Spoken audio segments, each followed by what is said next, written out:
Gente, então qual é o desafio que a gente tem nessa conversa hoje? Como o Ayrton colocou, realmente eu não consigo ver nenhum desafio maior, tanto do ponto de vista da ciência, quanto do ponto de vista da nossa sociedade hoje, algum problema que seja maior do que a questão das mudanças climáticas globais. Porque ele envolve toda a organização, estrutura da nossa sociedade, toda a estrutura econômica de como a gente vive no nosso planeta hoje. Então, basicamente, nós vamos tentar responder a seguinte pergunta. Ao longo dos próximos 100 anos, o que nós podemos esperar da nossa interação com o planeta da qual a gente depende? Né? É uma pergunta absolutamente crítica.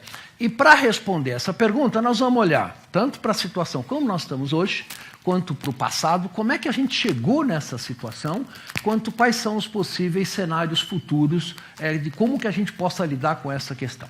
Então, do ponto de vista do presente, o que nós estamos observando hoje? Qual é a realidade que nós temos? Nós construímos, eu digo 7 bilhões de seres humanos, né? Construímos um sistema socioeconômico, né? Caracterizado por altas taxas de consumo, de bens de consumo para tudo, desde roupa, celulares, automóveis e assim por diante, que aparentemente é insustentável se nós dermos esse padrão de consumo para os 7 bilhões de pessoas que habitam o nosso planeta e que provavelmente daqui a algumas décadas serão 9 a 10 bilhões de pessoas. Essas 9 a 10 bilhões de pessoas terão que se alimentar, terão que ter água, cada um tem direito a ter um forno de micro-ondas em casa, uma televisão e um carrinho na garagem. A questão é a seguinte, se cada um dos 9 bilhões de pessoas tiverem esse padrão de consumo, simplesmente não há recursos naturais no planeta para fornecer esses bens de consumo. E a pergunta é, o que nós vamos fazer com isto? Né? Além disso, nós somos uma única espécie entre as milhões de espécies que habitam o nosso planeta, que é um planeta caracterizado por uma altíssima biodiversidade. Quer dizer, existem questões éticas e questões morais que nós temos que encará-las de frente. Nós temos o direito de fazer uma extinção em massa, não só do urso polar, mas, na verdade, de uma quantidade gigantesca de outros organismos que compartilham o planeta com a gente. E cada um desses organismos joga um papel importante nesse planeta, assim como a gente joga. Então, é muito importante que a gente saiba, basicamente, como lidar com a questão da perda de biodiversidade associada com a questão das mudanças climáticas globais. Bom, hoje o nosso sistema de produção de energia e de bens de consumo joga para a atmosfera a cada ano, sem que a gente se dê conta disso, 40 bilhões de toneladas de gases de efeito estufa. Para vocês terem uma ideia, isso é um número muito grande, né? Esses 40 bilhões de toneladas de gás de efeito estufa já fez um aumento da temperatura da ordem, em média, de 1 grau, e no Brasil essa temperatura já aumentou alguma coisa da ordem de 1,5 grau a 1,8 graus centígrados para as várias regiões do nosso país. Bem, pode parecer muito pouco, né? Mas para um ecossistema, um aumento de temperatura de 1,5 grau é realmente muito grande e altera algumas funções do funcionamento crítico desse ecossistema, e essas disfunções podem se voltar contra nós. Como? Alterando a disponibilidade de água, alterando a produção de alimentos, alterando vários que a gente chama serviços ecossistêmicos, que os ecossistemas como a Amazônia, Mata Atlântica, os oceanos, assim, fazem ao nosso benefício. Então, essas são questões absolutamente críticas. E como é que a gente chegou nessa situação que nós temos hoje, né? Bom, o nosso planeta tem 4,5 bilhões de anos de idade, e nós, espécie humana, aparecemos somente nos últimos 200 mil anos. É muito, muito, muito pouco perto da idade do nosso planeta. Nós somos o produto de uma enorme evolução da vida ao longo desses 4,5 bilhões de anos. Mas um evento muito importante ocorreu no início da Revolução Industrial, em 1850, onde alguns cientistas ingleses descobriram que se você queimar carvão, e mais tarde petróleo e gás natural, ou seja, combustíveis fósseis, você produz trabalho mecânico, né? Então, esse mesmo princípio é o que move o nosso automóvel, é o que move as máquinas na indústria. Isso trouxe um enorme avanço para nós, do ponto de vista de bem-estar social, riquezas, etc. e tal, né? E construímos a estrutura da nossa sociedade desta maneira. Bem, o que nós estamos constatando agora é que nós temos limites nessa exploração dos recursos naturais do nosso planeta. Nós não podemos continuar queimando combustíveis fósseis ad infinitum, né? E existem várias estratégias para a gente evitar, para melhorar esse relacionamento entre nossa espécie humana e o funcionamento do nosso planeta, né? Bem, mas aí a máquina de vapor, né, do Francis Watt, que foi inventor dessa máquina que revolucionou primeiro a indústria têxtil na Inglaterra e depois revolucionou todo o nosso bem-estar, teve uma série de consequências para o meio ambiente, né? Então, não é só o aquecimento global, mas, na verdade, nós, por exemplo, com o crescimento da agricultura ao longo dos últimos 2000 anos, também mudamos a face do nosso planeta. Derrubamos florestas para fazer plantações de arroz, para cana-de-açúcar hoje, para mover os nossos automóveis e assim por diante, né? Então, todas essas mudanças que não são só a queima de combustíveis fósseis estão claramente alterando a face do nosso planeta. Então, essa consciência é uma coisa muito importante. Isso tem reflexos, por exemplo, sobre como a economia do nosso planeta, como a governança do nosso planeta é organizada hoje. Por exemplo, quando você elege um governo, como, por exemplo, o governo recente dos Estados Unidos, que foi eleito, ele pensa nos próximos 4 anos, num plano de governo para os próximos 4 anos. O grande presidente de uma multinacional, ele pensa, por exemplo, que lucro que aquela companhia dele vai dar no próximo ano, somente. É difícil uma companhia, ou mesmo para um governo, pensar daqui a 50, 100 anos, o que é que nós estamos fazendo com a deterioração ambiental do nosso planeta e os recursos naturais do nosso planeta. Mas nós temos que começar a pensar que todos nós habitamos num planeta único. Nós não moramos no Brasil, nós moramos no planeta Terra. E a mesma coisa com o chinês, a mesma coisa com o americano. Essa consciência de que nós habitamos uma mesma casa para esses 7 bilhões de pessoas e nós temos que fazer algum gerenciamento minimamente razoável desta casa, são conceitos novos, mas extremamente importantes e estratégicos se a gente quiser que os nossos filhos e os nossos netos tenham uma casa razoavelmente bem arrumada, numa temperatura adequada, sem a ocorrência de eventos climáticos extremos que causam enormes danos para a sociedade e assim por diante.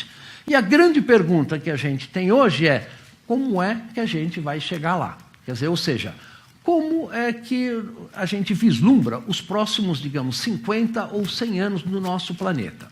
Bom, primeiro, como eu coloquei para vocês, hoje nós estamos emitindo cerca de 40 bilhões de toneladas por ano de gás de efeito estufa e, infelizmente, essa taxa ainda está aumentando, apesar dos esforços desses recentes acordos de redução de emissões, como o Acordo de Paris, que basicamente vai propor reduzir estas emissões em cerca de 32%. E o Acordo de Paris também tenta limitar esse aumento de temperatura a 2 graus centígrados em média. 2 graus centígrados em média no nosso planeta como um todo significa que áreas continentais como o Brasil vai aquecer da ordem de 3 graus a 3 graus e meio. Então vocês imaginam uma cidade como Cuiabá e Manaus, num dia de calor, né? 3 graus, 4 graus mais quentes do que ela é hoje. Não é nada confortável. Mas isso não é confortável para nós. Vocês imaginam para os demais espécies que habitam o ecossistema amazônico, por exemplo, né? E existem questões muito críticas do funcionamento dos ecossistemas, como no caso da Amazônia, porque, por exemplo, as enzimas que controlam a fotossíntese, elas vão começando a perder eficiência conforme você vai aumentando a temperatura de 37 para 38, para 39, para 40 graus. A mesma coisa nós, como quando a gente pega uma febre, né? Você toma cuidado para você não passar de 41 a 42 graus, porque você pode entrar em colapso. E alguns ecossistemas podem vir a entrar em colapso, em particular a floresta amazônica, se a temperatura subir a valores acima dos permitidos pelos processos que regulam o funcionamento desses ecossistemas. E isso, obviamente, é muito importante. Por exemplo, no caso da Amazônia, se a Amazônia, que tem uma quantidade absurdamente gigantesca de carbono armazenada naquele ecossistema, basicamente sofre um colapso, mesmo que seja parcial, isso vai agravar em muito o aquecimento global. Isso pode acontecer em 10, 20 ou 30 anos. Nós não estamos falando por uma distância muito grande no tempo. Então, é essencial que a gente comece a agir o mais rápido possível. E para isso foi implementado o Acordo de Paris, que, mesmo se totalmente implementado, ainda é insuficiente para manter o limite máximo de aumento de temperatura desejado da ordem de 2 graus centígrados. Agora, quais são as possíveis consequências se a gente não conseguir implementar, por exemplo, nem o Acordo de Paris, nem novas medidas de controle de poluição? Bom, a temperatura do planeta pode subir, em média, 5, 6 ou 7 graus, né, dependendo da região, dependendo do cenário de emissões. Isso vai ter um impacto enorme no aumento dos níveis do mar, que o professor Brandini vai discutir com vocês, e isso vai ter um impacto enorme sobre o funcionamento dos ecossistemas, né? Isso vai aumentar a frequência de grandes secas e grandes chuvas muito fortes, né?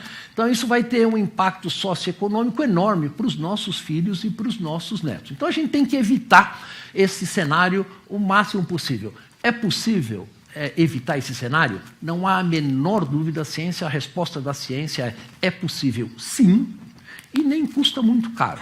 Mas, obviamente, você precisa de uma série de questões para chegar lá. Primeiro dessas questões é você diminuir o consumo das pessoas.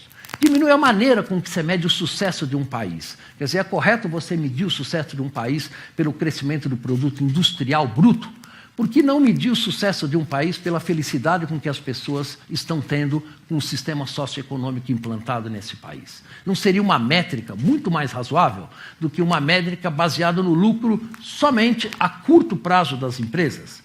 Quer dizer, são questões que nós temos que realmente pensar coletivamente e tentar mudar este sistema baseado exclusivamente na governança e no lucro a muito curto prazo. Então, nós temos vários cenários. O primeiro, cenários mais catastróficos, né, de que se a gente não reduzir as emissões, a temperatura do planeta vai realmente subir 5, 6 ou 7 graus, ou um cenário onde a gente possa limitar, o mais otimista é limitar o aumento da temperatura da ordem de 2 graus, né? Mas, para isso, nós temos que bolar no nosso planeta um sistema de governança, porque como a gente está organizado hoje, cada país cuidando da sua própria política, compartilhando uma atmosfera que é global para o planeta como um todo, isso não funciona, né? Porque o que os Estados Unidos faz do ponto de vista da emissão de gás de efeito estufa afeta um índio no meio da Amazônia que jamais foi contactado por qualquer homem branco. Isso na história do nosso planeta é muito novo. Nós não tivemos nenhum evento até agora no nosso planeta que afeta todo mundo, inclusive tribos isoladas no meio da Amazônia. Teve a Primeira e a Segunda Guerra Mundial, eles nem ficaram sabendo que isso ocorreu. Mas com as mudanças climáticas, eles já estão sofrendo esses efeitos. E isso é uma questão antropologicamente extremamente importante. Então, nós temos uma responsabilidade enorme em mudar o padrão de consumo de energia. Por exemplo, automóveis. É possível, temos tecnologia para construir automóveis 70% a 90% mais eficientes do que a gente tem hoje? A resposta é sim. Isso é possível, isso nem custa muito dinheiro. Mas você precisa de políticas públicas claras para dar uma direção para a indústria de que a população quer, no futuro, sobreviver num planeta com um clima razoavelmente ameno. Então, não é uma questão de desenvolvimento tecnológico, nós temos a tecnologia para isso, né? Mas, ao meu ver, falta muito a questão da governança, ou seja, como que nós vamos governar um planeta agora de 7 a 10 bilhões de pessoas, compartilhando os recursos naturais do planeta como um todo, tá? Isso não é trivial. O conceito de país provavelmente vai ter que deixar de existir, porque realmente ele é muito limitado quando a gente trata um planeta como um todo. E nós vamos ter que construir isso. E quem vai ter que construir é esta geração da qual vocês pertencem e seus filhos, porque isso não vai ser uma tarefa fácil, mas é essencial se a gente quiser construir um clima para o nosso planeta com um mínimo de sustentabilidade ao longo das próximas décadas e ao longo dos próximos séculos. Então, basicamente, essa é a mensagem que eu acho que é muito importante para cada um de nós refletir, que se trata, na verdade, não da sobrevivência da nossa raça humana, porque nós vamos sobreviver a isso, não há dúvida nenhuma, mas nós precisamos mudar todo o sistema que nos levou até essa situação atual que a gente tem. Isto é possível, isso não custa muito dinheiro e é factível, mas vai exigir de nós um esforço socioeconômico e científico muito grande ao longo das próximas décadas. Obrigado pela atenção de vocês.